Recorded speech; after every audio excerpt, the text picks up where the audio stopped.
Hello once again. Thanks for joining me. As always, we are continuing the classic X-Men. We're on the Dark Phoenix Saga. This is classic X-Men issue number 42. I'm sorry, they don't tell me what issues these were printed in originally, what the original numbered issues were, because these are reprints of the original books with new covers and new backup material. And this is how I got to experience the Dark Phoenix Saga and the Claremont, John Byrne, Terry Austin run. And I mean, because I wasn't experiencing it in real time when it was first published, but it didn't diminish the experience for me at all. I got to read on a monthly basis a new issue of X-Men that is something I had never read before.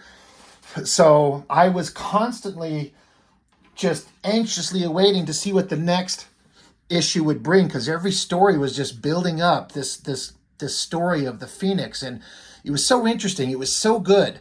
I was also at the same time collecting Uncanny X-Men, and I do believe this was right around the time when Mark Silvestri was ending his artistic run and Jim Lee was getting going, and it was a really interesting time. It was a really fun way to be introduced and start my journey on the X-Men. Like, you don't get better than the Claremont Byrne era, honestly. And then the Jim Lee era, of course, kind of goes without saying its cultural significance and impact.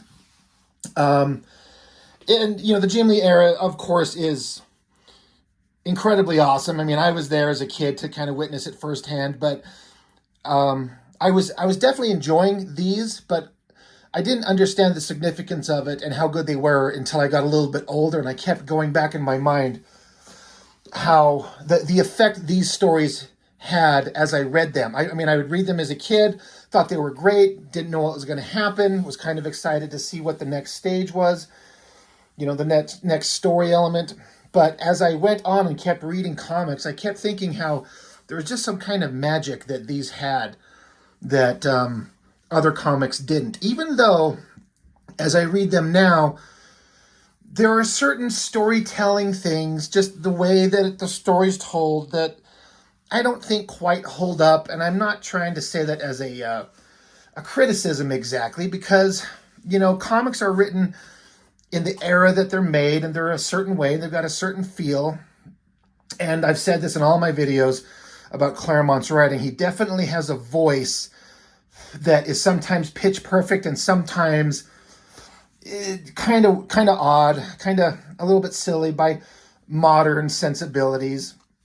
But I can't hold that against.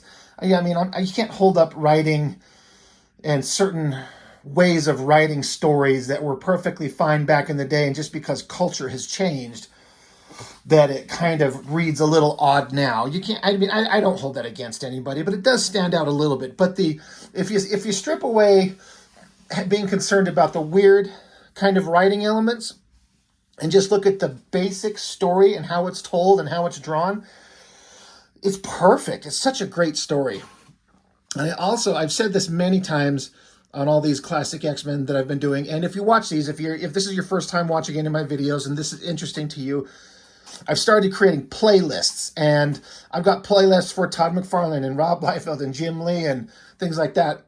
I've got one exclusively for the classic X-Men if you want to go back and see all my discussions on the issues that I have. I don't have them all, but I do have a good run of them, including the build up to the Dark Phoenix Saga and the actual Dark Phoenix Saga itself. So you can go back and check those out if you care to hear what I've got to say about anything.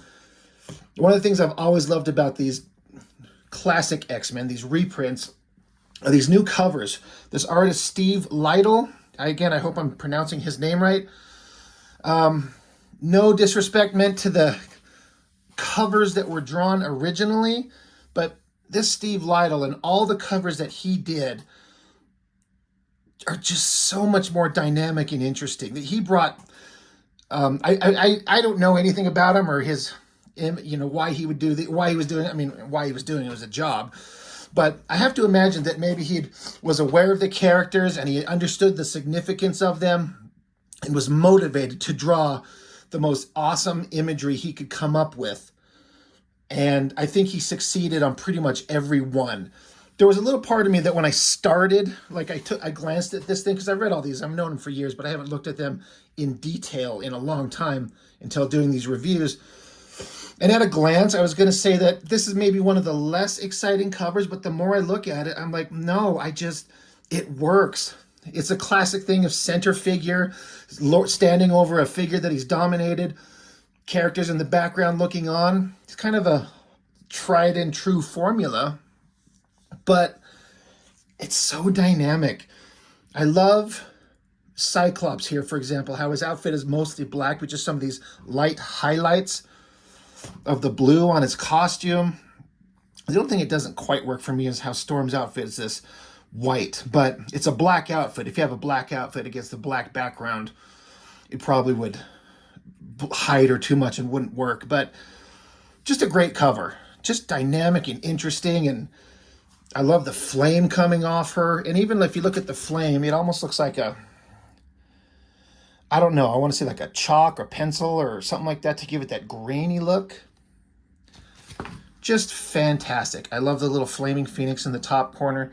It's all great stuff. So the Steve Lytle, he does the cover, and they used to do back covers, but they changed it over to ads for other stuff. But he does the front cover, and then he does the inside front piece, they call it. And the one on the last issue is just incredibly good. This is good too. By no means am I trying to take anything away from that. Really neat drawing.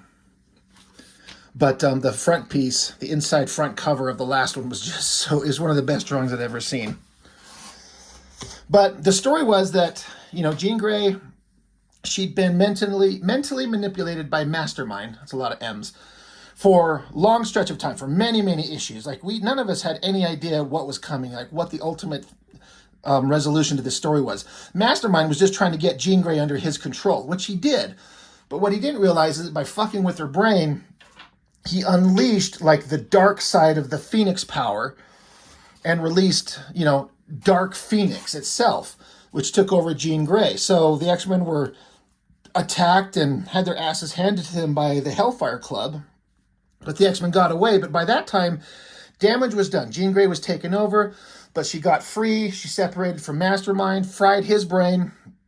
And then right at the last minute, when the X-Men were getting away, she turns into Dark Phoenix, easily defeats the X-Men within seconds, and flies off into space. And she kind of expelled a bunch of her powers. So she flies off to this alien star system, absorbs the star, blows it up, recharges herself. And in that moment of absorbing a star, like devouring it, there was an inhabited planet, billions of living sentient life forms that were wiped out in a blink of an eye. And then she was observed by an alien starcraft that saw what she did. It tried to attack her to stop her. She blew that up and took off, and then decided that she's going to go back to Earth. And so here she is. This is, I assume that's like a star, like showing her absorbing that star. Great kind of, this is not showing something that actually happened because of the size and the scale. It's more like a metaphorical image. Jean Grey in the dark outfit, the darker color scheme of the Phoenix outfit, the flaming bird grabbing onto a star.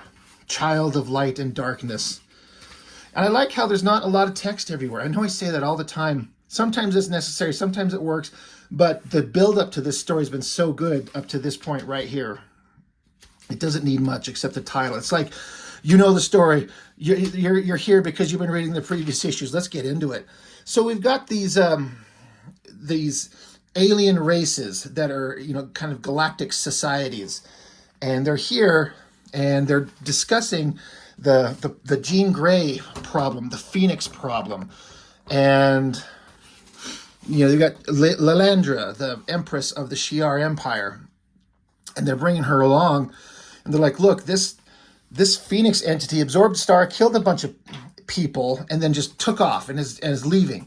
So Lilandra is saying here, she's joining this kind of galactic council, and she's saying that we face a threat the likes of which the Shi'ar Empire, indeed the entire universe, has never known. This is important right here.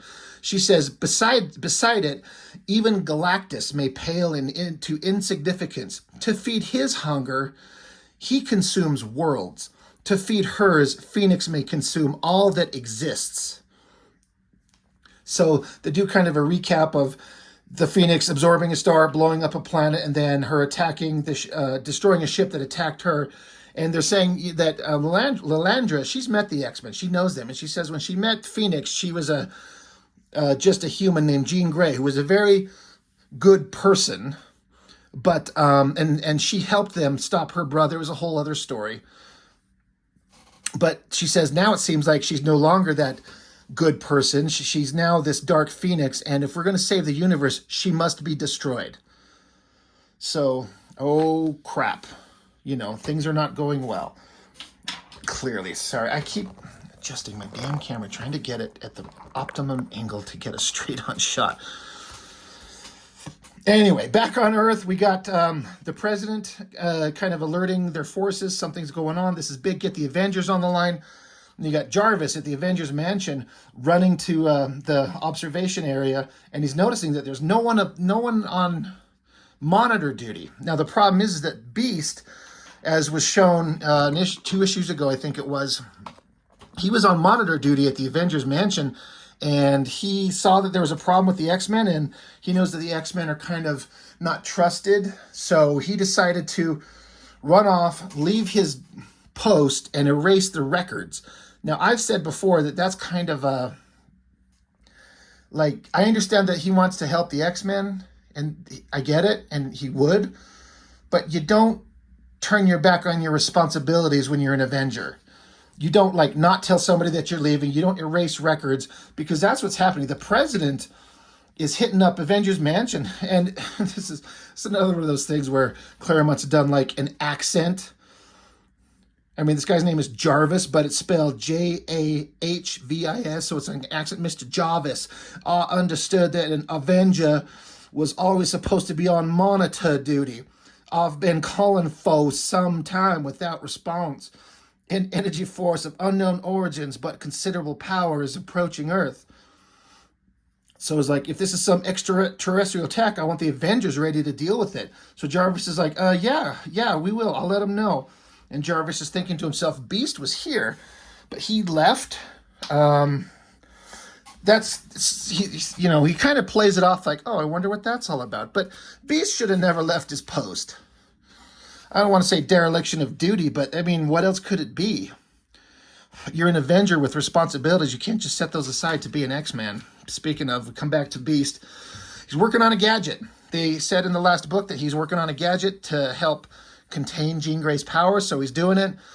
And then this double-page spread, this is, again, every comic is someone's first, so you have to repeat the same things over and over.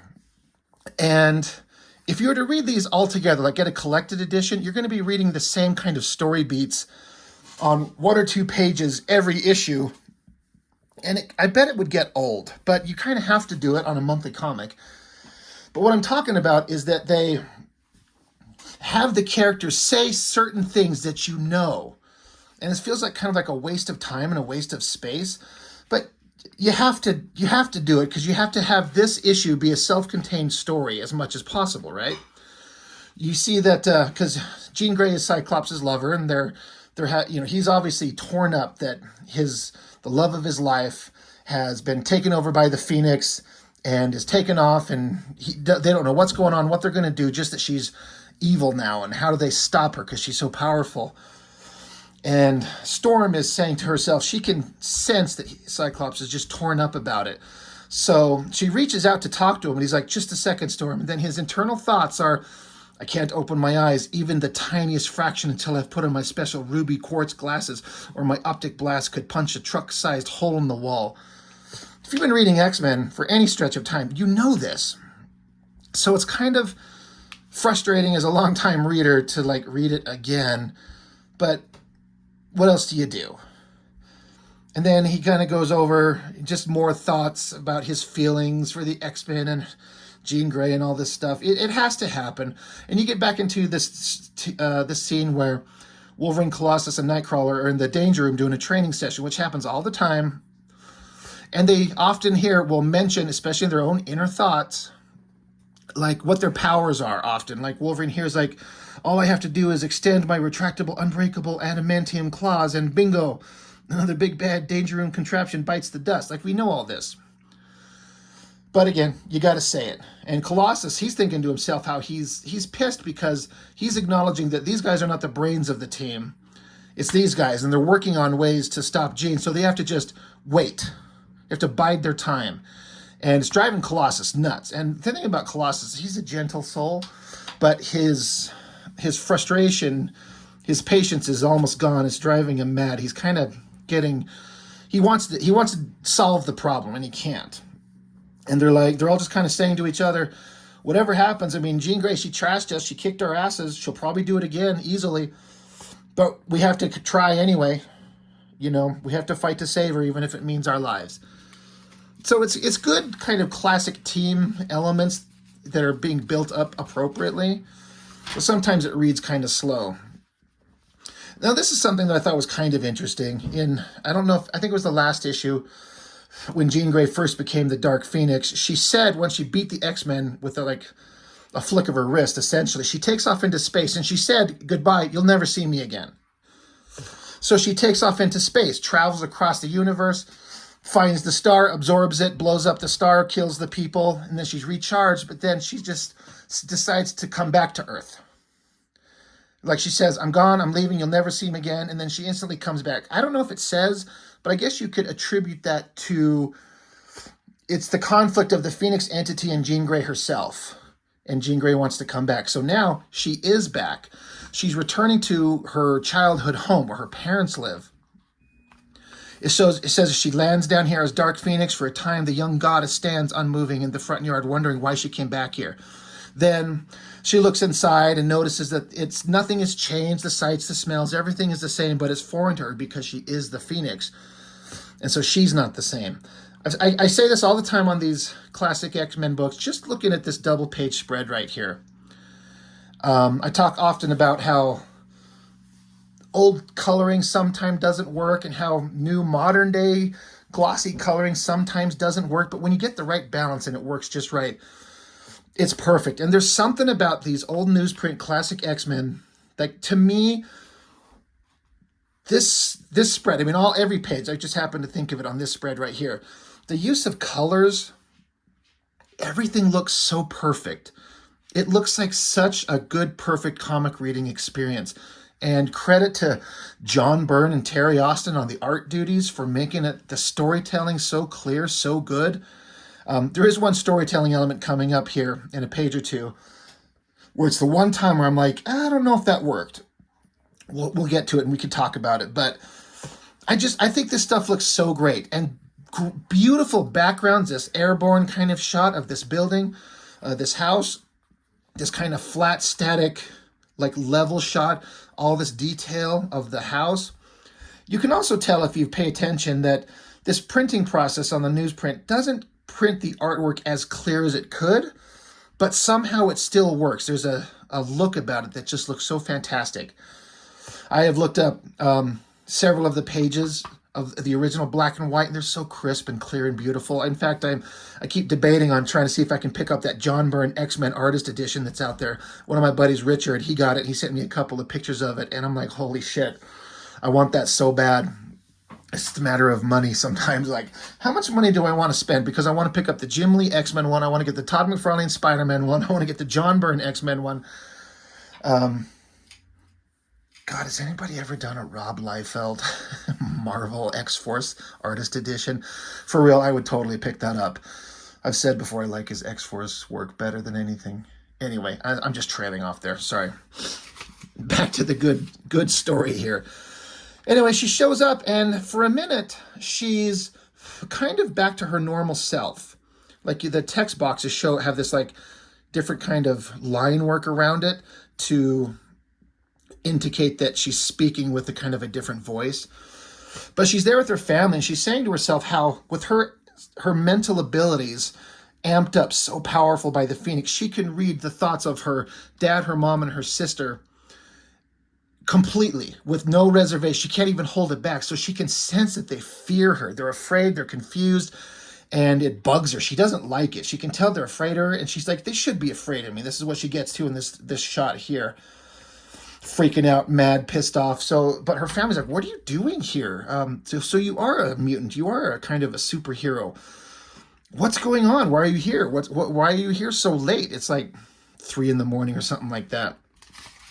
But it seems like she's so agitated by just she could sense their fears, so she decides to kind of tell them off. She's like, "Look, I could turn this plant into crystal. You fear me? You should. I could do this to anything. I could do it to you." So the father, I don't know, he kind of comes off as a little bit of a dick. I don't know if that's just how I'm reading it because he's very skeptical of her or if that's what the character is like. But he says, "I don't know, what are you?" And she says, "I was your daughter." He says, "You're not mine, not any part of me. I deny you. I cast you out." It's kind of a weird way to put that. But right at that moment, Jean Grey senses, or she notices, like a pea soup fog outside the window. So she takes off, and she's like, "Well, this isn't the time or the place for this, so this must be Storm's doing." So she heads out. Nightcrawler teleports right there behind her and drops this device on top of her head. And saying, "I hope that this works because, it's for your own good." She flicks him over and sends him tumbling. Beast catches him, but it hurts her. It affects her brain. And Beast is saying it's a mind scrambler. She can't think a coherent thought. She can't use her telekinetic powers or her telepathic powers. It hurts her. And so it gives them, in theory, a fighting chance. Like Jean Grey said, "My mind is on fire. I can't concentrate." So Colossus grabs her by her ankle, trying to just stop. "Don't fight us. It's for your own good. Let us help you." So Jean Grey kicks down, does this angle, boots him to the back, sends him flying because she may not be able to use her mental powers, but she's still infinitely strong. Storm conjures up, a storm. That's what she does. And they're having this back and forth conversation, sometimes their own thoughts, sometimes outwardly saying, Storm is appealing to her, like, "For the love that we share, please, God, stop fighting us. Let us help you." And Jean Grey says, "In the name of the love we shared, Storm, I will weep over your grave." This is the one part where I think the storytelling kind of misses its mark because they're in the sky. Jean Grey's up here, up in the sky, fighting Storm, and Jean Grey blasts her away. And then in this next panel, suddenly you got Beast hanging by his feet from a tree, grabbing onto Jean Grey's wrist. Now, if you read it, it's like an instant apart, but she's in the sky. But to be here, she'd have to flown down to treetop level under a tree where Beast was at, and he grabs her. I guess you don't need to show it. As you read it, it might make you stop and wonder, or if you're just kind of a casual reader and you're just invested in the story, it's like there's moments that happen in between panels that you just have to fill in your brain. But it always caught me off guard a little bit. You could add just one extra panel of her flying down to make the story clearer. But again, who the hell am I to debate the wisdom of John Byrne and his storytelling and his drawing? I mean, what the hell do I know? This is one of the moments that is one of the, I think, a great character moment. If this was a little bit more violent adult comic, you could have actually taken it a little bit more extreme to not have Wolverine kind of pussy out, which is a bad way to put it because that's not fair. It's a perfectly good character moment. I'm getting ahead of myself. Jean Grey's paused because she can't, she has to pause. She can't use her powers. She's stuck. She can't think. And so she's off guard, off balance. So Wolverine sees it and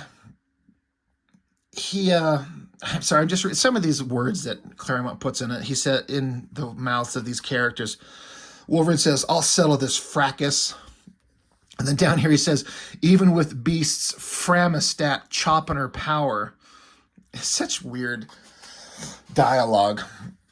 But the point is that Wolverine sees that she's not as deadly or as dangerous as she was. They have a moment. They have a moment right now in this instant to take her out, and they need to. So Wolverine dives, grabs her, happens to plunge her into the water. Beast is like, "Wolverine, what the hell are you doing?" And Wolverine's thinking to himself, everyone is holding back. They keep thinking of Dark Phoenix as Jean Grey, but they're trying to capture her without hurting her. But she's still too strong for us, and she's getting stronger all the time. He says, "I need to do what no one else has the balls to do." Pops his claws. He's going to stab her to death. He's going to kill her. And I think that is a great character moment. This is what Wolverine would do. And Wolverine loves her. But he's thinking practically. He's like, she's too strong. She's getting stronger. We have this one moment to stop her.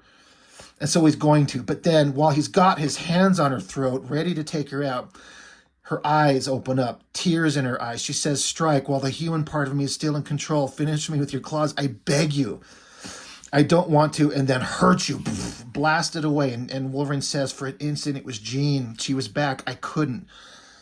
So the human part of her came to and begged him to kill her. Please do this. I can't stop. And his humanity just didn't allow him to do it. Now, I think there's a, like I was saying, a potentially more adult moment in this where you could have it, he actually stabs her in the chest and the throat with those claws and have her still blast him away, but just that she's able to withstand that kind of violent attack because she's so powerful. But to have Wolverine actually do it, but I'm not saying that's a better moment, you know, to show the humanity of Wolverine. He wouldn't stab her, but he also absolutely would. I think both ways work, but this is, you know, it's a kid's comic. You don't need to see Wolverine stabbing her in the throat. That's how I would have done it maybe, though, but that's why I'm not a professional artist. But that's all Jean Grey needed. She was able to overload the device, rip it off her head, this great shot of her evil look on her face. She's like, oh, good try, X-Men. You know, good effort. I applaud you. So she just puts her hands in the air and freezes all the X-Men. She disperses the fog and just got them standing there. She just basically frees them in time and space. The X-Men are nothing to her. Colossus appeals to her. She's like, if there's anything human remaining within you, and she just, I like this shot. She almost looks kind of playful and innocent. And she says, there isn't.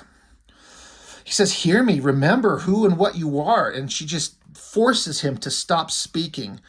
She says, hush, Colossus, your appeal is heard and denied. And she says, any last thoughts before your final sentence is passed?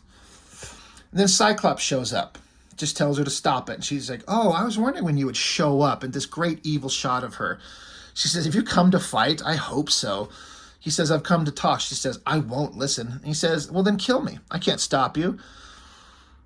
I won't even try. Be true to your destiny, Phoenix. Kill me if you can. But if you can't, then ask yourself why. You're Dark Phoenix, power incarnate. No force in existence can stand against you. The X-Men have defied you, fought you, yet we live. Why? And she kind of stumbles over her own words. You're not worth killing. Now you can kind of see this moment where like her eyes, her irises are there. When she's Dark Phoenix, fully evil, as you see in this top panel here, the look on her face, but she doesn't have like pupils in her eyes. There or there. But in these panels here, when her human self is kind of reasserting control, she has some eyes. Like the eyes are the window to the soul, right? There they are, there and there. This kind of reminds me of, not to compare myself to anything as these brilliant comics, but like 20 years ago, I was drawing a comic for a guy about angels in human form on Earth fighting demons in human form. And you didn't know which characters were demons, and it was kind of a mystery. But a little thing that I just did, not at the request of the writer, but I just come up with on my own, is that when I would draw their eyes, the demons... sorry, I'm going to get me a piece of paper.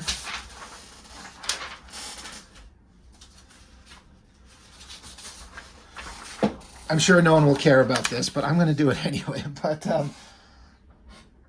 let's see, right here. Whenever I would draw an eye on a demon,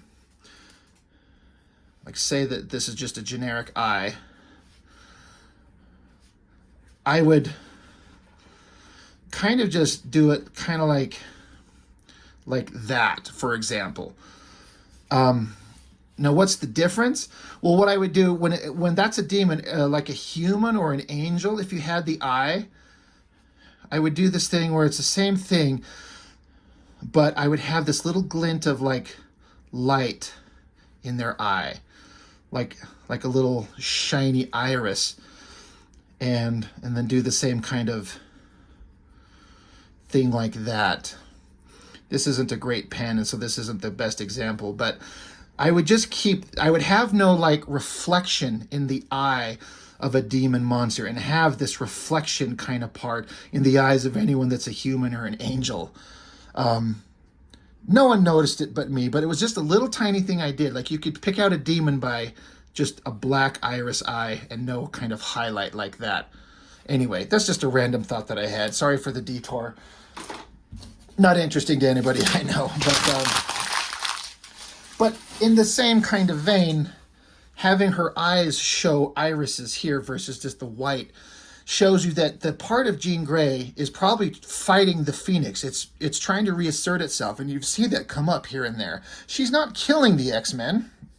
She could, she probably should, but she doesn't. So he's just appealing to her. She's like, Cyclops is saying, you can't kill us because you love us and we love you. Dark Phoenix knows nothing of love, she says. And he's like, no, you absolutely are. You are love, and you have the noblest part of human emotions within you. You can't deny it. And she's like, yes, no. And then it's like she's battling herself. I hunger, Scott, for joy, for rapture beyond all comprehension. That need is a part of me too. It consumes me. So again, we're indicating that there's the internal battle that she's struggling with. Now, I didn't notice this for the longest time when I was younger, but if you notice in the background, there's this little odd little shape, which, spoilers, that's Professor X in his wheelchair and Angel. They were together elsewhere, and Angel brought Professor X here because Professor X knows he needs to show up and he needs to solve this problem. He's kind of taken the approach of Wolverine in a way. He's like, I have to stop this, and I have to stop it now. So she gets zapped. That's a great figure, and the coloring, the open kind of line in the coloring to show her gets zapped, and she drops into Cyclops' arms, and Cyclops is like, Professor X, what have you done? He's like, you distracted her. I was able to mind blast her. I had no alternative. Now stand aside. I don't wish to hurt you. Dark Phoenix again. She's pissed. Blasts away Cyclops. Blasts Professor X. Now, once again, here's a character, shoots an energy blast, hits another character, and just knocks him on the ground. Doesn't vaporize him, doesn't blow a hole in him. You just happen to survive an energy blast. Okay, whatever. An interesting thing that I never noticed until just rereading this, or flipping through this before I started filming. Look at the sound effects. It's Z-A-M, ZAM. But they have her energy effect going through the center section of the A. I never ever picked up on that before. A really interesting use of the lettering and incorporating it into the artwork. That's really kind of cool. But Professor X, he's on the ground, and he says to himself, perhaps, Phoenix, I am in part responsible for what has happened here. Though it may cost me my life, I will put up a fight. Dark Phoenix is saying, why, Professor, you sound almost guilty. As well you should. You unleashed my latent telepathic ability. You set in motion the chain of events that created the first Phoenix, and then Dark Phoenix. Behold your creation, Charles Xavier. She says, I am what I was, what is, and what will be, the Black Angel, the Chaos Bringer. I am power. I love this shot. It's just a tiny little panel. I say this a lot about these books. This tiny little panel of her amping up her powers. In a modern book, other artists, myself included, my first instinct would be make this a bigger image on the page. But somehow this little panel, it works. It's so great. So she says, I am power. And Professor X, I love this. I love this dialogue here. For all kind of the silly dialogue, there's some here that I think is perfect. She says, I am power. Professor X says, power without restraint, knowledge without wisdom, age without maturity, passion without love. I must fight, Eugene. I must. I will win. And she says, will you? I love that. And this is another element that I like about Professor X. It seems like when I first started reading X-Men comics, Professor X was like the leader of the team, and he was always the strongest, and he was the moral center, his dream that guided the X-Men and their mission and kept their moral center. And Scott Summers was like the star pupil that kept that going. And I swear it just seems like in the modern versions of the books, for a long time, they keep wanting to make Professor X kind of suspicious. Like, maybe he wasn't that good. Maybe he wasn't that noble. Maybe they're trying to give him human flaws, but for God's sakes, the guy he was always to me introduced as like the quintessential not perfect, but like the most powerful and the wise old leader of the team that everyone relied on. All these young mutants leaned on him as their leader, and when all else failed, he was their last line of defense, and his mental abilities were almost undefeatable to anybody. He was the most powerful, he's the strongest, and his good moral center was the defining characteristic. And now it seems like they always want to make it like, oh, maybe he wasn't that good, or like, we don't trust him. That shit pisses me off. Like, again, I know after writing comics for decades, you kind of start, well, what can I say new about the character? So they start breaking them down and destroying the goodness of them to make them shades of gray. I don't like that. But as an example, for all her great vast power and versus his mental abilities, they basically have a mind war. And it says here, the struggle is epic, waged simultaneously on all the infinite planes of existence. That's pretty epic. Love the energy shot of the Phoenix versus his close-up of his eyes. The different color schemes to show her, him, her, him. And it's waged in the mind, essentially. And after who knows how long, look at this great energy shot. Like, this is where, if this was a movie done right, big parts of the special effects would be spent on this big, giant kind of energy bubble in the sky. Basically, it's showing that Professor X has taken the power and locked it away in her brain under an unbreakable network of psionic circuit breakers. Locking her powers away, casting the Phoenix out in a way. I mean, it's still in there, I guess, but it's locked away. And Jean Grey drops to the ground. And Professor X is saying, he's saying, I would have lost, but I sensed that Jean was fighting the Phoenix herself, helping him. So he's like, bless you, child, I'm so proud of you. So he beat her, but he's saying he wouldn't have beat her if it wasn't for Jean Grey fighting with him to rid the Phoenix entity. So Cyclops picks her up. She's undressed. So I think the coloring works really well to keep her kind of in shadow, but you can kind of see what's going on. He's like, I'm not sure if she's alive, but what if she is alive? What if she hasn't changed? What if she's still Dark Phoenix? He says, I'll love her just the same. Now, these are his internal thoughts. I'll love her just the same, for better, worse, rich or poor, sickness, health, till death do us part. And she wakes up, she says, hi. He says, hi yourself. She says, if I didn't know better, I'd say those thoughts I just picked up sounded like a proposal. He's like, they did, didn't they? What do you say? And she says, I say yes. So she's herself. And she's like, I heard you basically want you want to marry me. He's like, yes, let's do this. So the X-Men are gathering themselves up, and they're like, holy shit, it's over. We've beat her. It's done. The Phoenix entity is not here anymore. Holy crap, that was rough. Like, the worst is over, right? So Jean Grey's father and mother and sister come along. They wrap her up. They're having their thoughts. Professor X is talking to Jean Grey's dad. The dad is like, what the hell is going on? He's like, I know. Like, look, we got to talk. Give me some tea. Let's go sit down and chat. Suddenly, the entire team of X-Men are teleported away. Boom. And the father, mother, and sister are sitting there going, what the hell? What was that? And they're like, I don't know, but why do I get the sense that we'll never see them again? And it says, next issue, the end of an epic, a 35-page masterwork, The Fate of the Phoenix.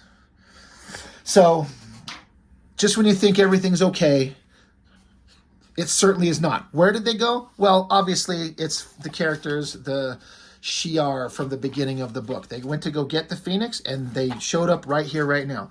So what I think is interesting is that Jean Grey had been mentally manipulated for months, who knows how long, several issues of the book, to become part of Mastermind's, the Hellfire Club, to become under their control. They have her for a minute, but it unleashes the Dark Phoenix. But how long has she been the Dark Phoenix? Not even 8 hours? Or a day or two at most? Like, very brief. Excuse me. And the X-Men are able to put together a plan and defeat her. It's just unfortunate that she flew off and annihilated a star system and killed billions of people.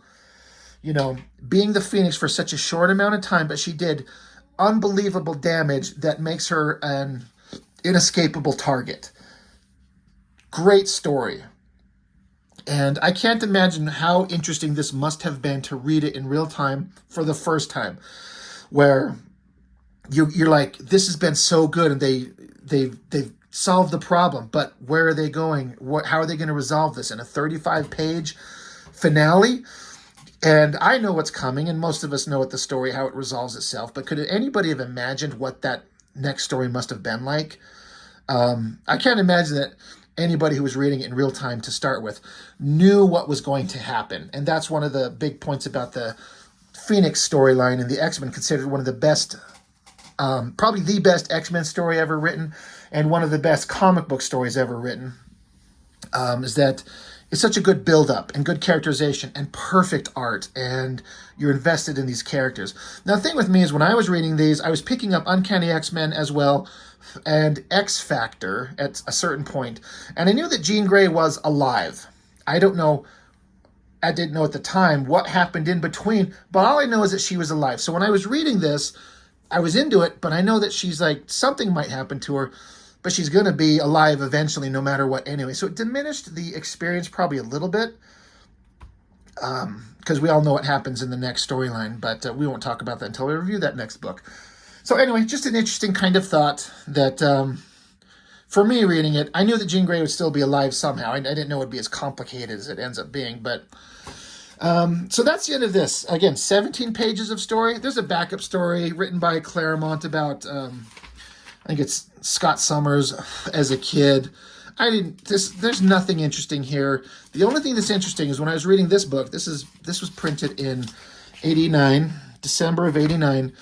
I remember reading it, but not caring. I just didn't feel like there was anything interesting here. But the only thing that was interesting is back here in the back of this, right towards the end. This was the first time I ever saw or heard of this character, Mr. Sinister. And that shot, that's pretty epic. The heavy shadow, the creepy face. The name Mr. Sinister is kind of, in a way, it's kind of stupid, but it's also kind of awesome. And that I didn't know who he was, why he was significant, but that was like, holy shit, who's this guy? So that was the first time I was ever introduced to that character. So, backup story, it's fine, but not enough for me to be concerned about reviewing it. But Dark Phoenix Saga, Claremont, Byrne, Austin on the creative team. Let's flip this back open. Orzechowski letter, Glynis Oliver, colorist. What a perfect team to create perfect comics. It's so good. So these are so enjoyable for me to go through. Kind of sucks as I'm getting towards the end of the classic X-Men issues that I own. I've got the next one and then one or two others. There's more X-Men from this classic era to go over that I've got. But this great storyline, like you only kind of get to experience it for the first time once. And I remember reading it just thinking it was so damn good. So that's it. Dark Phoenix Saga. Next time we'll go over the 35-page finale and how it all wraps up. Great story, great art, great everything. So that's all I've got for now. Thank you for joining me, and see you next time.